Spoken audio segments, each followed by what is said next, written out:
এবার আর পরমাণু স্থাপনা নয়, সরাসরি সরকার পতনে ইরানে হামলার ষড়যন্ত্র করছে ইসরায়েল। আল জাজিরার প্রতিবেদনে এমনটাই দাবি করছেন ইরান বিষয়ক বিশ্লেষকরা। তাদের মতে, পশ্চিমাদের বেঁধে দেওয়ার সময়ের মধ্যে পরমাণু চুক্তি করতে ইরান ব্যর্থ হলে হামলার সবুজ সংকেত পাবে ইসরায়েল। এর মধ্যে গুপ্তচরদের মাধ্যমে ইরানে ছোটখাটো হামলা চালিয়ে নিজেদের উপস্থিতির জানান দিচ্ছে তেল আবিব। এলএমই সার্টিফাইড বিশ্বসেরা কপারে তৈরি ওয়ালটন কেবলস, যা আপনার স্থাপনাকে রাখবে সব সময় নিরাপদ। ইরান ইসরায়েলের মধ্যকার 12 দিনের যুদ্ধের ভয়াবহতা এখনও স্পষ্ট। তেল আবিবের হামলায় নিহত হয় ইরানের শীর্ষ সামরিক কর্মকর্তা, পরমাণু বিজ্ঞানী সহ 1000-এরও বেশি মানুষ।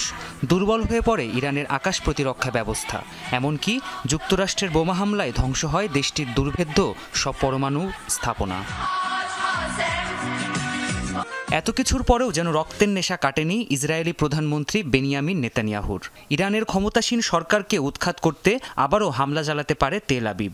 ইরান বিষয়ক বিশেষজ্ঞদের বরাত দিয়ে এ তথ্য প্রকাশ করেছে আন্তর্জাতিক গণমাধ্যম আল জাজিরা। ইসরায়েলিরা ইরানে আবারও হামলা করতে চায়। তারা চায় ইরান, সিরিয়া অথবা লেবাননের মতো দুর্বল কোনো রাষ্ট্রে পরিণত হোক, যাতে তারা যখন খুশি, যেভাবে খুশি সেখানে হামলা চালাতে পারে। বিশেষজ্ঞরা বলছেন, আগস্ট মাসের মধ্যে ইরানের সাথে পরমাণু চুক্তি নিশ্চিত করতে চায় যুক্তরাষ্ট্র ও ইউরোপিয়ান ইউনিয়ন। ইরান সেটি না করলে দেশটির উপর নতুন করে নিষেধাজ্ঞা আরোপ করবে পশ্চিমারা।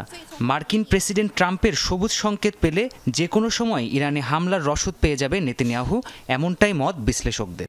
ইসরায়েল ট্রাম্পের কথা অমান্য করে কিছু করবে না, তবে ট্রাম্প রাজি হলে এটা তার জন্য খুবই সহজ কাজ। নেতানিয়াহু চাপে পড়লে আবারও ইরানে উত্তেজনা সৃষ্টি করার চেষ্টা করবে এবং ইসরায়েলিদের পাশে টানার চেষ্টা করবে। তবে আপাতত বড় সংঘাতে না জড়ালেও ইরান জুড়ে গোপনে ছোটখাটো হামলা চালাচ্ছে ইসরায়েল। আর এ কাজে ইরানের অভ্যন্তরে নিজেদের গোয়েন্দা নেটওয়ার্ক ব্যবহার করছে তেল আবিব। কখনো কখনো ইসরায়েল শুধু কৌশলগত কারণে নয়, তাৎক্ষণিকভাবেই তাদের নেটওয়ার্ক কাজে লাগানোর সিদ্ধান্ত নেয়। শত্রু দেশে এসব গোপন হামলা চালানোর জন্য খুবই কম সময় পাওয়া যায়, তাই দ্রুততম সময়ে কিছু স্থানে আগুন লাগানো কিংবা বিস্ফোরণ ঘটানো হয়।